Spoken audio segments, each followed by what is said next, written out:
아침 6시 예배에 드려지는 하나님의 말씀은 역대하 17장 1절부터 18장 34절까지 말씀입니다. 아침 6시 예배에 드려지는 하나님의 말씀은 역대하 17장 1절부터 역대하 18장 34절까지 말씀입니다. 우리 역대하 17장 1절과 2절만 합독합니다. 아사의 아들 여호사밧이 대신하여 왕이 되어 스스로 강하게 하여 이스라엘을 강화하되 유다 모든 병과 성읍의 군대를 줄이시키고 또 유다 땅과 그의 아버지 아사가 정복한 에브라임 성읍에 영문을 두었더라. 아멘. 역대하 17장 1절부터 18장 34절 말씀으로 400대 1, 400대 1이라는 제목으로 말씀을 전하겠습니다. 400대 1, 400대 1. 자, 주제 구절은 18장 23절이 별표해 주시면 되겠습니다. 18장 23절. 그나야의 아들 시드기야가 가까이 와서 미가야의 뺨을 치며 이르되 여호와의 영이 나를 떠나 어디로 가서 내게 말씀하더자 하니라. 아멘. 미가야라고 하는 선지자가 있는데 하나님의 참 선지자예요. 그런데 궁중 선지자, 여기도 뭐 가짜 선지자나 뭐 거짓 선지자라고 말하지 않아요. 선지자라고 표현하는데 이 400명은 궁중 선지자, 궁중에서 월급을 받아먹고 있는 선지자예요.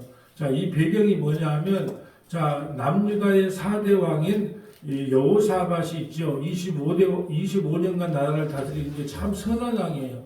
선한 왕인데 이 선한 왕이 잘못한 것이 있어요. 두 번이나 아합 왕을 의지했다는 거죠. 예, 그쪽과 혼례를 치대요. 아합의 아들, 자, 아달랴가 있어요. 아합과 이세벨 사이에서 태어난 아달랴라고 하는 그 딸과 자기 아들, 여호사밧의 아들 여호람을 결혼을 시키죠. 사돈관계를 맺어요. 예, 그리고 아합 왕을 잡고 아합 왕을 의지하고 아합 왕에게 자꾸 쏠려 들어가죠. 아합 왕은 북이스라엘의 실대 왕인데 제일 악한 왕, 북이스라엘 제일 악한 왕과 사돈을 맺는단 말이죠. 가만히 있어도 하나님께서 부국강병을 이루어주고 하나님이 잘 살게 할 텐데 더 잘 살아보겠다고 아합 왕과 사돈을 맺어서 이제 전쟁에 나가려고 그래요. 아합 왕과 여호사밧이 전쟁에 나가려고 할 때 아람을 치려고 나가려고 할 때 찝찝하니까 선지자에게 좀 물어보자. 여호사밧이 그래요. 그러니까 모든 선지자들이 궁중 선지자 아합 밑에 있는 궁중 선지자 400명은 자, 우리가 승리합니다. 하나님께서 무기도 우리에게 확인해 주셨습니다. 무기도 주셨습니다 하고 승리를 장담한단 말이죠. 그때 여호사밧이 그래도 찝찝하니까 혹시 다른 빠진 선지자 있습니까? 근데 그 미가야라고 하는 그 꼴보기 싫은 사람이 있다. 그 꼴보기 싫은 나한테 한 번도 좋은 소리를 해준 적이 없다. 그러니까 묻지 말고 가는 게 좋다. 그냥 괜히 찝찝한 소리 듣고 전쟁에 나가는 것보다 그냥 나가자 하니까. 그래 여호사밧은 그래도 좀 영적으로 깨어있기 때문에 아니다 물어보자. 그래서 미가야를 데리고 와서 처음에 이 전쟁에서 이기겠느냐 그러니까 신하가 데리러 간 신하가 이미 다 대제가 기울였고 다 이긴다고 하니까 당신도 가서 그냥 이긴다고 말해주세요. 그래서 가서 이기겠느냐 저 먼 산 바라보면서 네 이깁니다 올라가세요. 그러니까 이 평상시 이야기하는 거하고 다르거든요. 이 여호와를 두고 맹세하라. 그러니까 내가 그러면 진심을 이야기할게요. 당신은 이번 전쟁에도 죽습니다. 그러니까 아합이 그냥 화를 내면서 찝찝하게 괜히 물어보라 그래가지고 그 미가야를 갖다가 감금을 시켜요. 죽지 않을 만큼만 밥을 주고 감금을 시켜 놓습니다. 그럴 때 이 아합이 그래도 찝찝했나 보죠. 원래 사람이 그래요. 저 사람이 진짜 목사 같기는 맞다. 그래서 진짜 목사인데 그래서 어떻게 하냐면 아들을 갖다가 신앙생활 하거나 아니면 공부를 시킬 때는 그 목사 밑에 가서 공부해라. 왜? 보니까 진짜 같거든. 하나도 좋은 소리를 안 해도. 그러니까 진짜라는 걸 속 마음은 알아요. 그러니까 찝찝했는가? 여호사밧은 왕복을 입고 나가고, 아합은 쫄병 옷을 입고 나가요. 그런데도 우연히 쏜 화살에 그냥 그 갑옷을 뚫고 가서 아합 왕이 죽음을 당하고 여호사밧은 어떻게 하냐? 여호사밧 왕이 아합인 줄 알고 왕복을 입고 아합인 줄 알고 아람 왕이 명령 하나만 내려요. 전쟁에도 이길 필요 없다. 왕만 죽이면 된다. 이 명령을 내려요. 그러니까 여호사밧이 왕복을 입고 있으니까 왕인 줄 알고 쫓아왔다가 얼굴을 보니까 아니야. 죽일 수도 있어요. 근데도 그냥 하나님께서 돌이켜줘서 여호사밧 왕을 또 살려준단 말이죠. 근데 참 모든 하나님의 인류 역사, 이 세상의 인류 역사는 하나님의 손에 달려있다. 숫자가 많다고 숫자가 깡패죠. 숫자가. 정치도 숫자가 깡패요. 교회도 숫자가 깡패요. 예, 숫자 많은 게 깡패예요. 그래서 숫자 많은 교회에서 다 해먹고, 예, 그러잖아요. 국회도 숫자 많은 것이 깡패고, 그래서 많은 다수를 얻는 다수당이 힘이 세잖아요. 교회도 힘 있는 사람이 총회장도 하고 노회장도 하고 다 하는 것처럼, 예, 숫자가 깡패인 거예요. 그런데 그 숫자가 정답은 아니라는 거예요. 그 숫자가 진리는 아니라는 거예요. 그래서 미가야가 어떻게냐? 가짜 선지자의 총회장이신 400명 중에 총회장인 시드기야에게 뺨을 얻어맞아요. 예. 진짜 선지자가 가짜 선지자에게 뺨을 얻어맞은 그런 현실. 예. 그래서 숫자가 많다고 그게 진리냐? 천만의 말씀입니다. 그 반대로도 숫자가 적다고 진리냐? 아니다. 하나님께서 하라는 말만 하는 게 진리다. 오늘 말씀의 핵심은 그거예요. 자, 이걸 그 배경으로 해서 이제 성경을 한번 읽어보면 되겠습니다. 권사님 한번 읽어주세요. 아하사의 아들 여호사밧이 대신하여 왕이 되어 스스로 강하게 하여 이스라엘을 방어하되 유다 모든 견고한 성읍에 군대를 주둔시키고 또 유다 땅과 그의 아버지 아사가 정복한 에브라임 성읍들에 영문을 두었더라.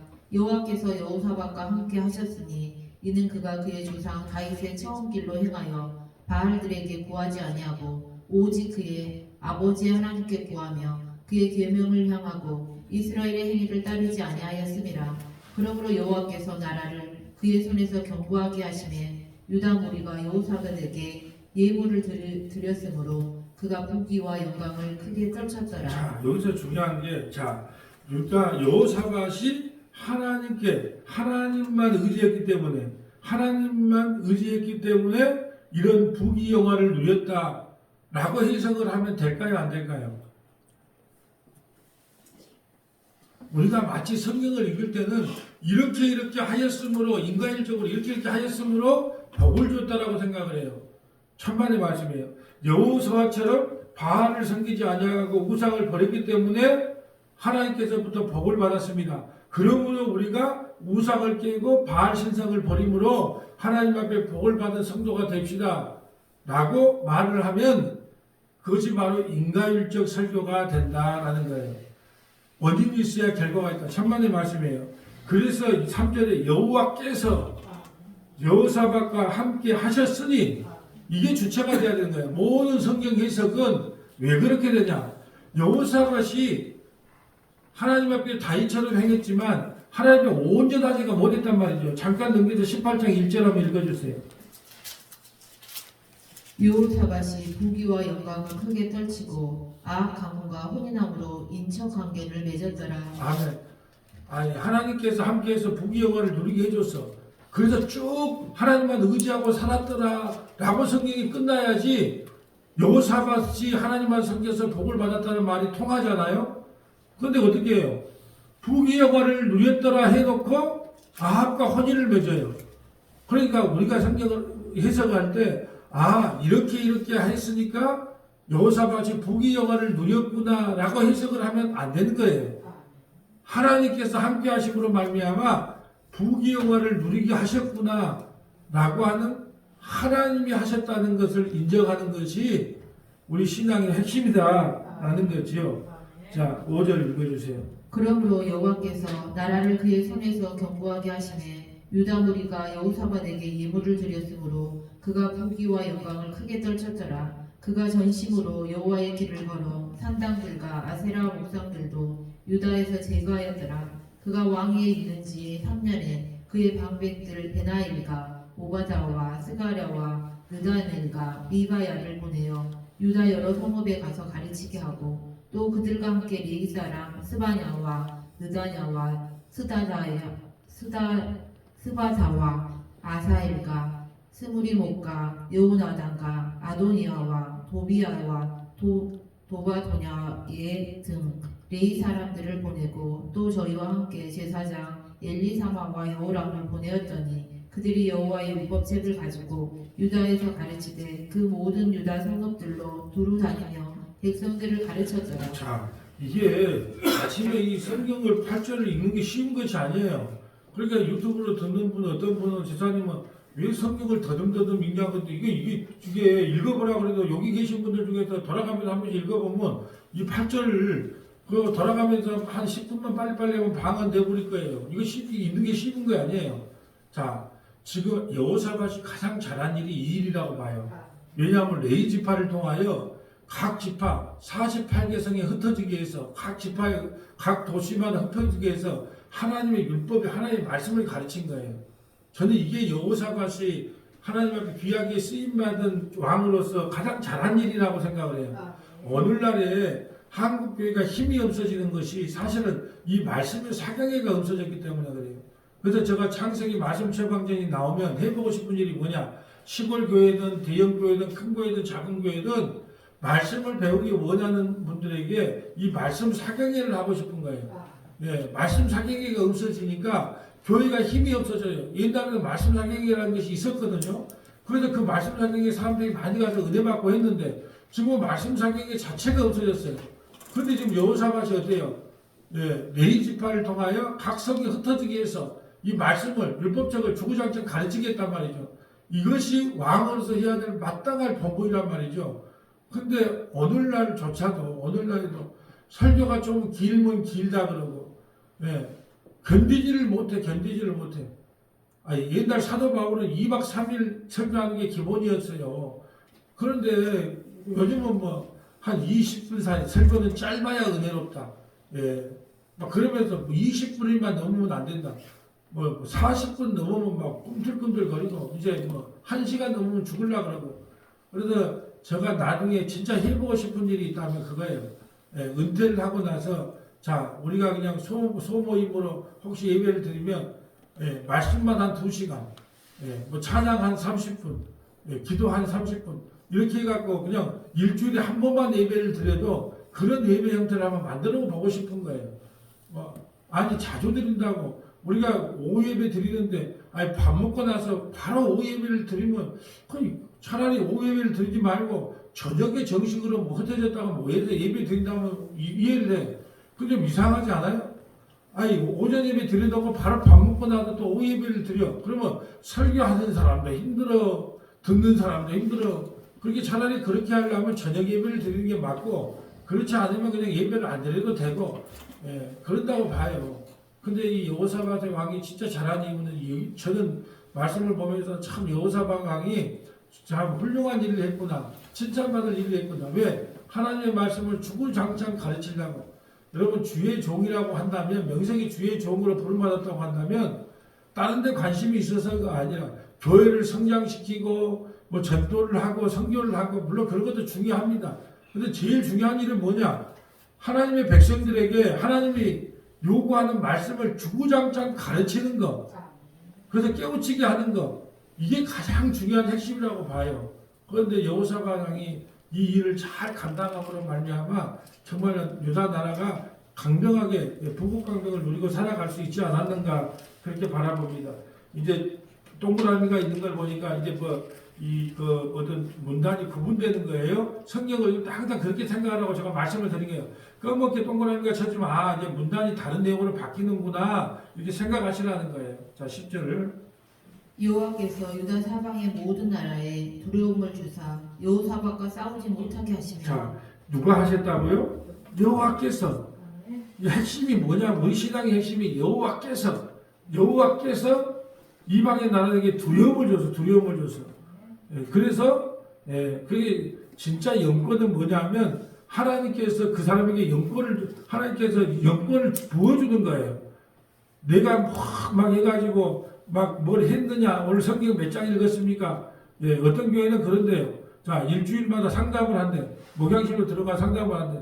장로님, 이번 주에 성경 몇 장 읽었어요? 이번 기도 몇 분 했습니까? 그러니까 막 꼼짝 못해. 그 목사님한테 카리스마가 넘치니까 꼼짝 못해. 그게 좋은 목회라고 이야기를 해요. 그게 좋은 목회입니까? 예. 하나님께서 그 목사에게 영권의 권한을 줘야 되는 거예요. 말씀의 권세를 줘서, 예. 그렇게, 그게 진짜 권세지. 무슨 뭘 했느냐 안 했는가로 막 억제고, 정지하고, 그것이 진짜, 그 카리스마 있는 목회는 아니라는 거죠. 하나님께서 유다 민족을 통하여 여호사밧이 하나님의 말씀을 잘 가르치니까 어떻게 했다? 두려움을 선배해주기 위해서 감히 증거하지 못하게 했다라는 말씀이에요. 자, 11절. 여호와께서 유다 사방의 모든 나라에 두려움을 주사 여호사밧과 싸우지 못하게 하시매 블레셋 사람들 중에서도 여호사밧에게 예물을 드리며 은으로 조공을 바쳤고 아라비아 사람들도 짐승 떼 곧 순양 7,700마리와 순염소 7,700마리를 드렸더라. 여호사밧이 점점 강대하여 유다에 견고한 요새와 국고성을 건축하고 유다 여러 성에 공사를 많이 하고 또 예루살렘에 크게 용맹스러운 군사를 두었으니 군사의 수요가 그들의 족속대로 이러하니라. 유다에 속한 천부장 중에는 아드나가 으뜸이 되어 큰 용사 30만 명을 거느렸고 그 다음은 지휘관 여호하단이 이니 28만 명을 거느렸고 그 다음은 시그리의 아들 아마시아니 그는 자기를 여호와께 즐거이 드린 자라. 자, 몇 명이에요? 96만 명이에요. 96만 명. 부국 강병이죠, 완전. 네, 96만 명. 우리 남북한의 군대를 다 합한 것보다 남한과 지금 북한의 군대를 전부 합한 것보다 이 남유다가 갖고 있는 권세가 이래요.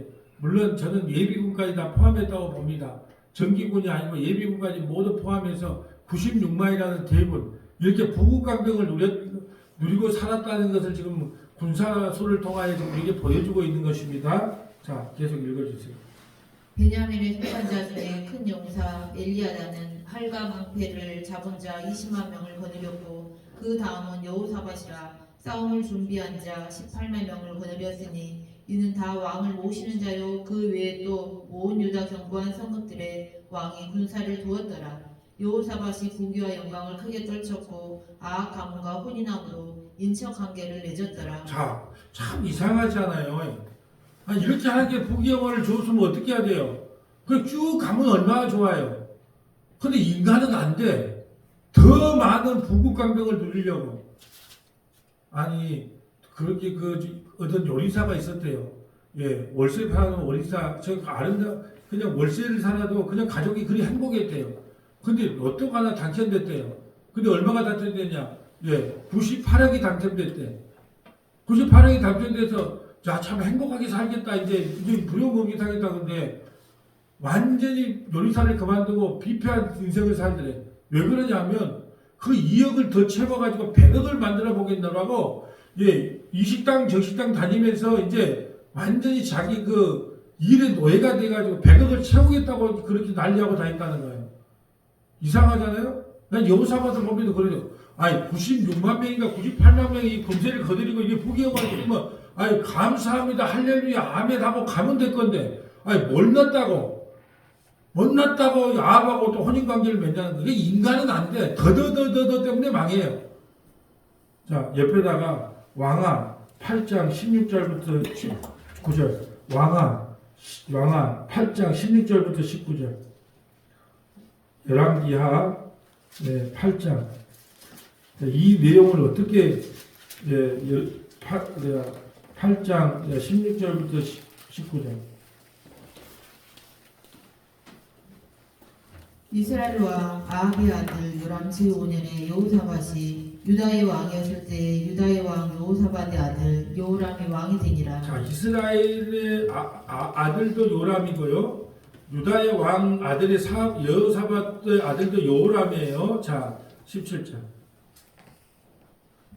여호람이 왕이 될 때 나이가 32세라 예루살렘에서 8년 동안 통치하니라. 그가 이스라엘 왕들의 길을 가서 아합의 집과 같이 하였으니 이는 아합의 딸이 그의 아내가 되었음이라. 그가 여호와 보시기에 악을 행하였으나 여호와께서 그의 종 다윗을 위하여 유다 메라기를 죽게 하지 아니하였으니 이는 그와 그의 자손에게 항상 등불을 주겠다고 말씀하셨더라. 아멘.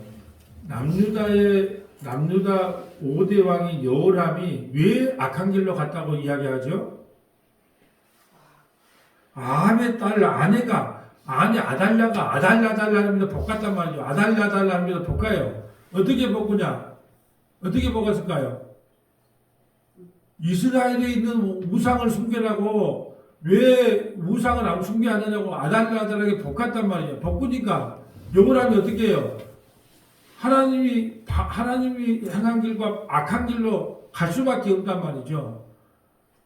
이게 이 아달랴 하나로 인하여 아달랴가 얼마나 악한 왕이냐면 악한 여자냐면 자기 아들이 아하시아 자기 아들이 죽었다는 소식을 듣고 그냥 다윗 활동에 씨를 말려버려야겠다는 씨를.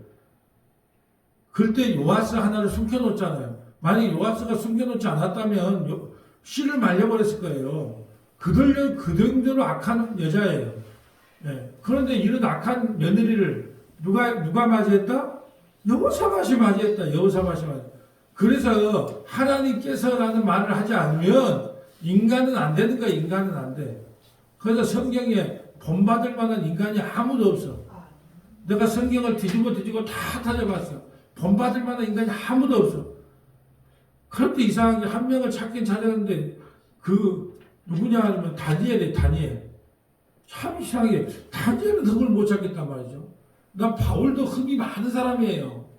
바울도. 다윗은 뭐 말할 것도 없고. 근데 아무래도 다니엘 하나님 사람은 흠 없는 사람이 없는데 다니엘은 과연 무슨 다니엘서가 12장까지 있는데 나중에 우리 다니엘서를 아침마다 할 때 내가 그 흠을 한번 찾아보려고 그래.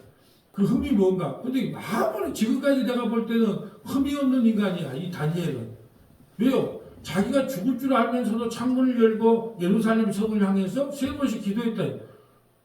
그런데 이 사람은 흠은 못 가. 아무리 흠이 없어 놓으니까 왕국이 바뀌어도 윤석열 정부에서도 총리로 사용되고 이번에 이제 누가 될지를 몰라요.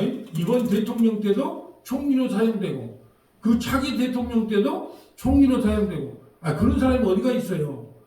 이 사람은 도대체 흠이 없는 사람이야. 내가 볼 때는. 근데 뭐 흠이 있을까 모르겠어. 근데 오늘 여호사밧은 흠투성이야. 흠투성. 여호사밧은 아무리 선언하기라 해도 이 며느리 잘못 얻어가지고 이 다윗 왕국이 끊길 뻔했다니까요. 자, 2절부터 쭉 읽어주세요. 2년 후에 그가 사마리아의 아합에게 내려갔더니 아합이 그와 치종을 위하여 양과 소를 많이 함께 가서 길라 라모 치기를 권하였더라. 이스라엘 왕 아합이 유다 왕 여호사밧에게 이르되 당신이 나와 함께 길라 라모스로 가겠느냐 하니 여호사밧이 대답하되 나는 당신과 다름이 없고 내 백성은 당신의 백성과 다름이 없으니 당신과 함께 싸우리이다 하는지라. 자, 이게 이렇게 고백하면 됩니까? 안 됩니까? 이스라엘은 우상 숭배의 나라예요. 우상 베델과 단에 우상을 숭배하고 사는데 당신이나 우리나 하나 아닙니까? 이게 가장 조심해야 될 신앙이에요. 뭐 같은 교회 아닙니까? 같은 목사 아닙니까? 우리가 같은 길을 가는 사람 아닙니까? 많은 사람들하고 이야기를 해보면 무늬만 같아. 그 속에는 완전히 달라요. 근데 이걸 누가 고백했다고요? 차라리 아합이 이런 고백을 했으면 그래 뭐 아합이 어차피 그런데 근데 여호사밧이 이런 고백을 했어요. 여러분 신앙은요 가족이라 할지라도 형제라 할지라도 같이 갈 수가 없는 거예요. 근데 우리가 같은 형제 아닌가 좋은 게 아닌가 그래 가보자 이렇게 말하는 거예요. 자 4절에 문단이 바뀌죠. 여호사밧이 또 이스라엘 왕에게 이르되 청하건대 먼저 여호와의 말씀이 어떠하신지 오늘 물어보소서 하더라. 이스라엘 왕이 이에 선지자 400명을 모으고 그들에게 이르되 우리가 길라 라못에 가서 싸우랴 말랴 하니 그들이 이르되 올라가소서 하나님이 그 성읍을 왕의 손에 붙이시리이다 하더라. 여호사밧이 이르되 이 외에 우리가 물을 만한 여호와의 선지자가 여기 있지 아니하니까 하니 이스라엘 왕이 여호사밧에게 이르되 아직도 이물라의 아들 미가야 한 사람이 있으니 그로 말미암아 여호와께 물을 수 있으나 그는 내게 대하여 좋은 일로는 예언하지 아니하고 항상 나쁜 일로만 예언하기를 내가 그를 미워하나이다 하더라. 여호사밧이 이르되 왕은 그런 말씀을 마소서하니. 자, 우리가 어떤 말을 목사가 어떤 설교를 해주기를 좋아합니까? 좋은 말, 어떤 말이 좋은 말이에요? 여러분 이렇게 하면 하나님께 복 받습니다. 이렇게 했기 때문에 어떤 권사님이 이런 복을 받았습니다. 그러므로 여러분도 이렇게 해서 하나님께 복을 받으세요. 저는요 일천번제를 하는 사람들을 보면 실제로 일천번제를 하면 복을 받고 소원을 이루어진다고 확신을 갖고 그걸 성도들에게, 그러니까 내가 이렇게 말하는 것이 내 좋으라고 이야기합니까? 복 받으라고 이야기한 거죠. 그걸 확신을 갖고 있더라니까. 그러니까 다 좋은 말 듣기를 원해요. 이 아침에 나와가지고 우리 인간은 안 됩니다. 그래서 우리가 예수 믿는 거 외에는 다른 길이 없어. 이런 말을 듣기 좋아요. 이 아침에 한 번도 빠지지 않고 이 말씀을 사모하는 여러분에게 복을 주지 않으면 어떤 사람이 복을 받겠습니까? 이런 말을 듣기를 원해요.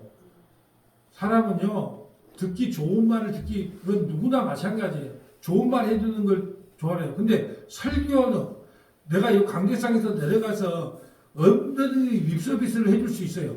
근데 강대상에 섰을 때는 그게 내가 하고 싶었던 게 아니고 강대상만 쓰면 그 말이 안 돼. 이게 이상해요. 밖에 나가면 무당이 신기를 받는다 그러잖아요. 저도 그 밑에 가면 농담도 하고 뭐 복된 이야기도 하고 뭐 정치 이야기도 해요. 근데 이 강대상에 올라오는 그 순간부터는 어떻게 하냐? 내가 아니고 하나님 말씀에 대언하는 대언자일 뿐이에요. 그게 거의 안 돼요. 좋은 말을 해주고 싶어도 좀 위로해주고 싶어도 그게 안 되는 거예요. 있는 그대로를 정해요. 근데 지금 아합이 뭐라고 합니까? 400명의 군중 선지자들은 가짜 선지자가 아니에요. 여기다가 성경에 가짜 선지자, 거짓 선지자고 말하지 않아요. 선지자라고 이야기합니다. 그 선지자는 400명은 군중에서 녹을 받아먹은 거예요. 한 달에 월급을 300을 받든 400을 받든 500을 받든 녹을 받아먹은 거예요. 그 400명의 대표가 누구다? 시드기야 왕이에요. 그러니까 자기한테 400명은 다 좋은 소리만 해주죠. 좋은 게 좋다고. 근데 미가야는 한 번도 자기에게 좋은 소리를 해본 적. 근데 성경 말씀을요, 인간들이 좋아할 것을 이야기할 것이 없어. 내세의 복이고 영생이기 때문에 우리가 살아갈 때 좋은 말이 하나도 없어. 이게 미가야의 말이 저는 이해가 돼요. 우리가 이 세상에 살고 복 받는 이야기도 아니고, 예수 잘 믿다고 건강 준다는 것도 아니고, 예수 믿는다고 만사형통이 되는 것도 아니고, 그런 말을 성경에 기록이 안 되기 때문에 말을 못 해요. 그러니까 하나도 좋은 소리가 없어. 성도들이 듣기에는. 근데 미가야 말이 진짜였어요. 자, 8절부터요. 이스라엘 왕이 한 내시를 불러 이르되 이물라의 아들 미가야를 속히 오게 하라 하니라. 이스라엘 왕과 유다 왕 여호사밧이 왕복을 입고 사마리아 성문 어귀 광장에서 각기 보좌에 앉았고 여러 선지자들이 그 앞에서 예언을 하는데 그나아나의 아들 시드기야는 철로 뿔들을 만들어 가지고 말하되 여호와께서 이같이 말씀하시기를 왕이 이것들로 아람 사람을 찔러 진멸하리라 하셨다 하고 여러 선지자들도 그와 같이 예언하여 이르기를 길랄 라못으로 올라가서 승리를 거두소서 여호와께서 그 성읍을 왕의 손에 넘기시리자 하더라. 가짜 선지자 400명, 특별히 시드기야는 총회장급이에요. 제 대표예요. 근데 뭐라 그러냐? 철로 뿔을 만들어 가지고 와서, 자, 이 철로 뿔을 만들어 가고 이걸로 가서 그 길리앗 라모 사람들을 다 죽이시면 됩니다. 하나님께서 그렇게 환상을 보여줬다는 거예요. 그러니까 이것만 들고 가면 우리 전쟁은 이긴 전쟁이다. 400명이 똑같이 이야기를 해요. 그러니까 아합이 어떻게 했어요? 시드기야하고 여호사밧과 아합이 그래 이제 막 들떠 있어. 점쟁이들이 이번 한 3년 동안 손 전판이야, 전판. 무당판. 이건 됩니다.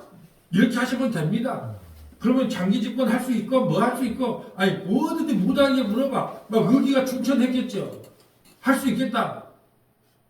거짓 선지자들 400명이 이야기했을 때 아마 여호사밧과 아합도 그랬을 거예요. 이번 전쟁은 따놓은 당상이네? 확실하네? 그랬을 거예요. 그때까지는 기분이 좋아. 고춧가루를 뿌리는 사람이 있어. 꼭 진짜 선지자가 나타나면 고춧가루를 뿌리기 시작합니다.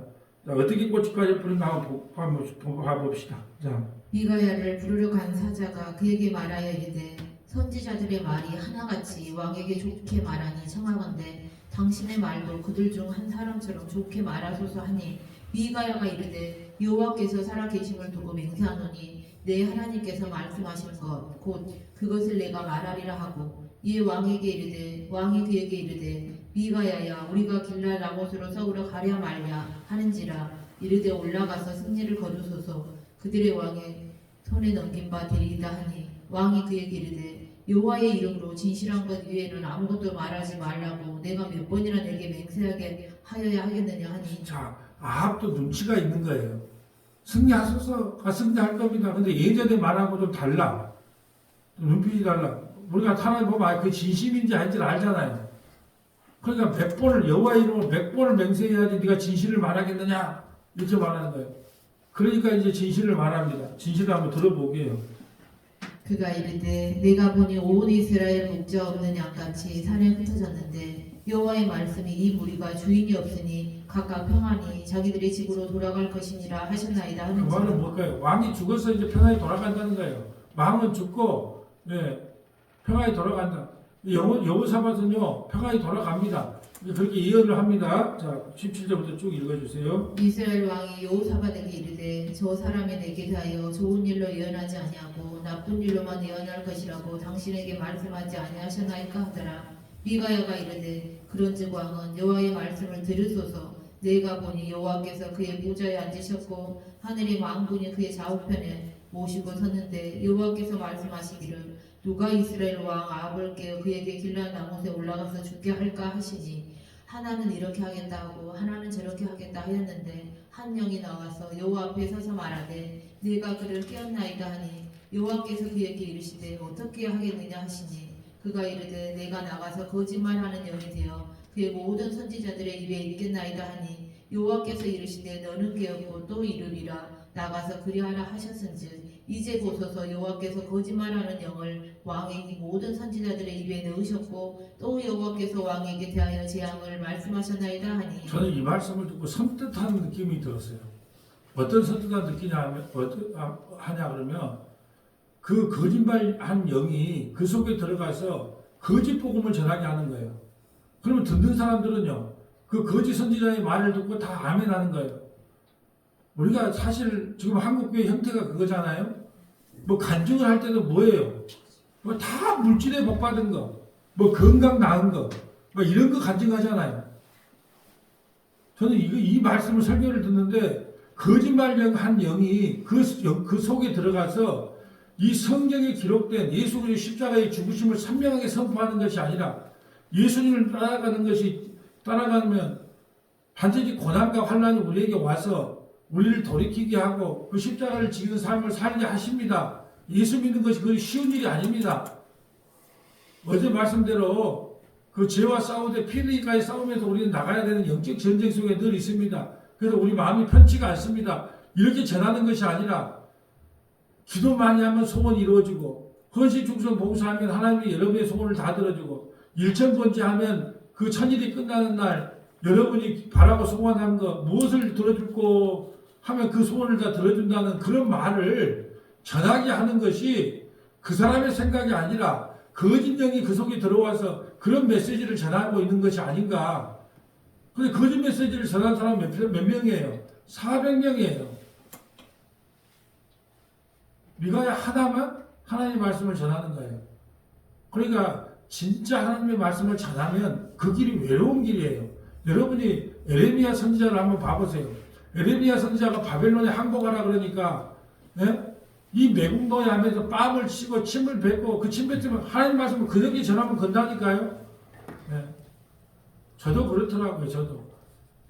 아니 여기 와서 그냥 그건 아닌데라고 전하면 모든 사람들이 다 그렇게 하고 있는데 왜 그렇게 말을 하냐. 그렇게 이야기를 하더라고. 그걸로 지금 돈 걷어가지고 교회 비리는 거 잘 갖고 그 남은 걸로 건축도 하고 하려고 자꾸 하는데 왜 자꾸 일본 말로 갱생이를 거냐 그냥 가만히 있지 이러더라고요. 여러분 사람이 그렇게 하는 거예요. 정말로 이 말이 왜 내가 섬뜩하게 들렸냐 하면 그 사람은 진리를 이야기한다고 말을 했을 거예요. 근데 그 거짓말한 영이 들어가가지고 다른 예수, 다른 복음, 다른 영을 전하는데도 그걸 구별하지 못하고 있다는 거예요. 왜? 많은 사람들이 그 길을 가니까. 그런데 그래서 그것뿐이냐? 이제 23절 한번 볼까요? 그날 나의 아들 시드기야가 가까이 와서 미가야의 뺨을 치며 이르되 여호와의 영이 나를 떠나 어디로 가서 내게 말씀하더냐 하는지라. 미가야가 이르되 내가 골방에 들어가서 숨는 바로 그날에 보리라 하더라. 이스라엘 왕이 이르되 미가야를 잡아 시장 아몬과 왕자 요아스에게 끌고 돌아가서 왕이 이같이 말하기를 이놈을 옥에 가두고 내가 평안히 돌아올 때까지 고난의 뜻과 고난의 물을 먹게 하라 하셨나이다 하니 미가야가 이르되 왕이 참으로 평안히 돌아오시게 된다면 여호와께서 내게 말씀하시지 아니하셨으리이다 하고 또 이르되 너희 백성들아 다 들을지어다 하니라. 아멘. 고난의 뜻과 고난의 물을 막는다는 것은 죽지 않을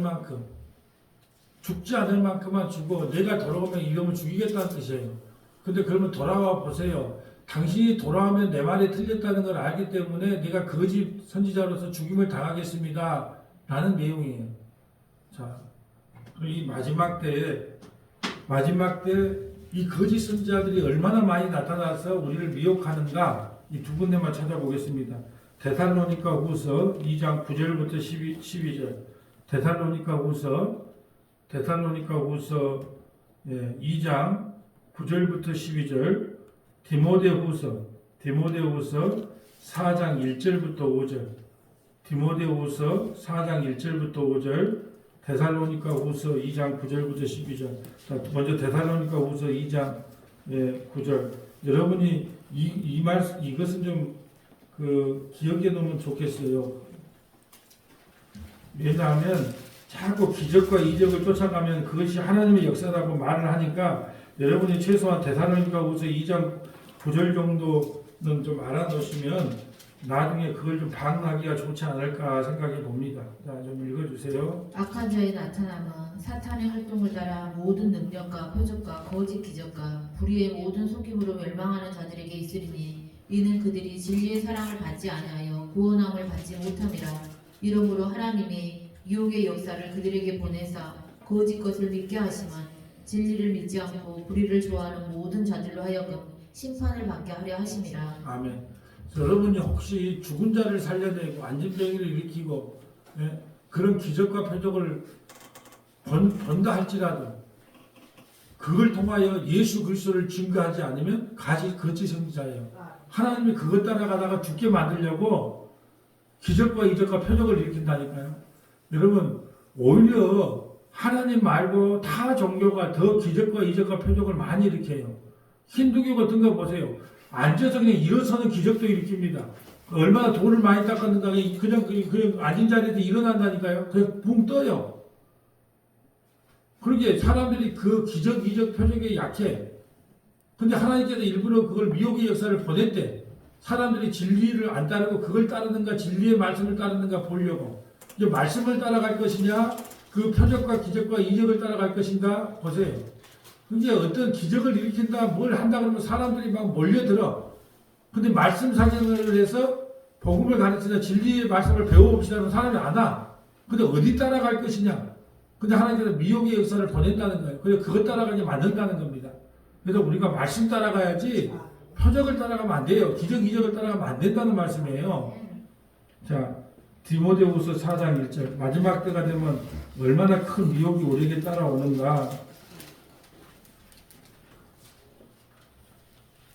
네, 읽어주세요. 하나님 앞과 살아있는 자와 죽은 자를 심판하실 그리스도 예수 앞에서 그가 나타나실 것과 그의 나라를 두고 엄히 명하노니 너는 말씀을 전파하라. 때를 어떤지 못 어떤지 항상 힘쓰라. 봉사의 오래 참음과 가르침으로 경책하며 경계하며 권하라. 때가 이르리니 사람의 바른 교훈을 받지 아니하며 귀가 가려워서 자기의 사욕을 따를 스승을 많이 두고 또 길을 진리에서 돌이켜 허탄한 이야기를 따르니라. 그러나 너는 모든 일에 신중하여 고난을 받으며 전도자의 일을 하며 네 직무를 다하라. 전제와 같이 내가 벌써 부어지고 나의 떠날 시각이 가까웠다도 나의 선한 싸움을 싸우고 나의 달려갈 길을 마치고 믿음을 지켰으니 이제 후로는 나를 위하여 의의 멸류관이 예비되었으므로 주곧 의로우신 재판장이 그날에 내게 주실 것이며 내게만 아니라 주의 나타나심을 사모하는 모든 자에게 누니라. 아멘. 때가 이르면 지금이 그럴 때입니다. 바른 교훈을 받지 아니하고 귀가 가려져서 자기 사역을 따르는 스승을 많이 두고 나는 이 목사님이 좋더라. 왜? 막 감동을 많이 주니까. 그리고 내가 몰랐던 걸 깨닫게 하니까 이 목사님이 좋더라. 그러니까 자기가 딱 목사도 정해. 나는 이 목사가 좋아. 나는 저 목사가 좋아. 나는 뭐가 좋아. 진리에는 관심이 없어요. 진리를 떠나 자기 사역을 따라하기 위하여 많은 스승을 둔다. 나는 CBS가 좋아. 나는 CTX가 좋아. 나는 어떤 목사가 좋아. 그러니까 복음을 바르게 전하는지 안 하는지 그거에 대한 관심은 없어. 그냥 자기 마음을 흡족하게 해주면 그 자체가 좋은 거예요. 그 귀를 진리에서 돌이켜 허탄한 이야기가 뭐예요? 없어질 거. 이 세상에 없어질 이야기. 복음은요, 썩지 않고 없어질 이야기가 영원한 이야기예요. 썩지 않는 영원한 걸 복음인데 썩어질, 없어질 허탄한 이야기를 하는데 거기다가 귀를 쫑깃해요. 그럴 수밖에 없어요. 우리 인간은 허탄한 이야기를 하면 귀가 쫑깃하다니까요. 복받는 비결, 기도 응답하는 비결, 뭔 비결이 그리 많은지 몰라. 그러면 귀가 쫑깃해. 왜 그럴까요? 그걸 받아서 나도 너처럼 복을 받고 잘 살아야 되겠다. 그런 마음 때문에 그러는 거예요. 근데 우리 뭐라 그럽니까? 그러나 너는 모든 일에 신중해야 됩니다. 저는 그렇게 생각해요. 이게 복음이면 조금 거슬리고 안 맞더라도 이게 복음이면 아멘. 지금까지 제가 몰랐던 복음을 깨닫게 해주셔서 감사합니다. 주신 은혜가 감사합니다. 나가는 거고 아니면 이건 뭐 내 귀에 들리지도 않아. 만날 허탄한 이야기. 참 여러분 이런 거예요. 진리의 복음을 전하면 그게 100% 들리지가 않아요. 저라고 이걸 처음부터 깨달았겠습니까? 진짜 이게 맞을까 고민을 얼마나 했겠어요. 20년 가까이를 고민했을 거 아니에요. 근데 지금 신앙생활 하면서 그것이 전부 이해가 된다? 전부 깨달아진다. 그거 이상한 거예요. 그러니까 제가 한달 밴드에다가 적을 때 뭐라고 합니까? 이해되는 것까지만 읽고 넘어가세요 그러잖아요. 네. 또 어떤 분들이 성경 통독을 하려면 어떻게 해야 됩니까? 질문이 왔어. 근데 그걸 말하기가 제가 그거 할 때 뭐라고 이야기하냐? 아는 것만 읽고 넘어가세요. 뭐 족보 이야기 나오면 모르고 넘어 패스. 그리고 그날 읽을 분량이 안 넘어가면 무조건 넘어가세요. 그거부터 읽으려면 포기하니까. 그러니까 우리가 말씀을 전할 때 이해되는 부분까지만 이해되면 나중에 어떻게 되냐? 나중에 세월이 흐르고 하나님께서 은혜 주시면 그 세월이 흐르면 온전히 다 이해되는 날이 온다니까요. 근데 그걸 내한테는 이해가 안 된다고. 그건 내가 이해가 안 되는 거예요. 우리가 100명이면 100명 설교를 하면 100명 다 이해하는 게 아니에요.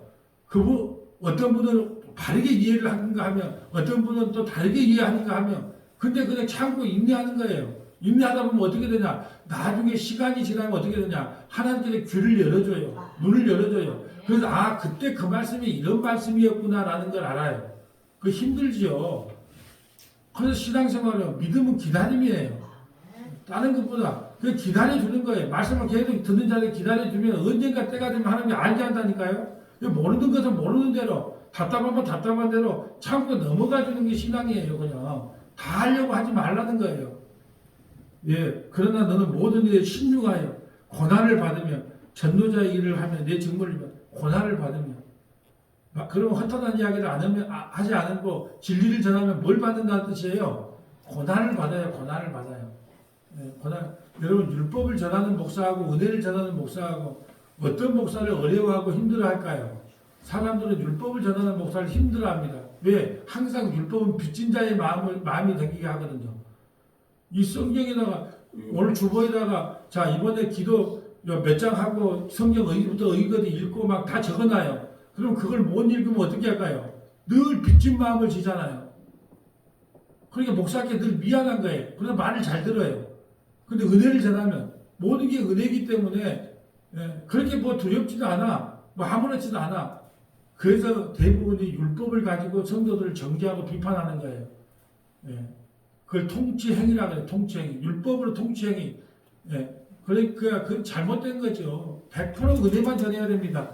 뭘 하든지 안 하든지 하나님의 은혜입니다. 자, 하기 싫으면 은혜가 아니면 쉬셔도 된다는 이야기를 그래서 하는 거예요. 예. 그런데 쉬어보면 어떤 마음이 든다? 다 알아요, 우리도. 저도 목회를 쉬려고 안 해봤겠어요? 제가 서울로 도망 안 가봤겠어요? 그러면 어떻게 돼요? 그 마음이 편하면 그 사명 아니에요. 근데 그걸 떠났는데 마음이 불편해, 힘들어, 더 힘들어. 그럼 그 사명의 자리가 맞는 거예요. 그럴 때, 다시 은혜로 돌아와서 그 사명 감당하면 되는 겁니다. 자, 400대 1이라는 제목으로 말씀을 전했습니다. 400대, 숫자가 많다고 진리가 아닌 거예요. 그리고 모든 사람이 가는 길이라고 다 진리가 아닙니다. 오직 하나님께서 명령하신 그 말씀만 전하는 것이 진리예요. 힘들고 어렵더라도 잘 견디시기를 주님의 이름으로 소원합니다.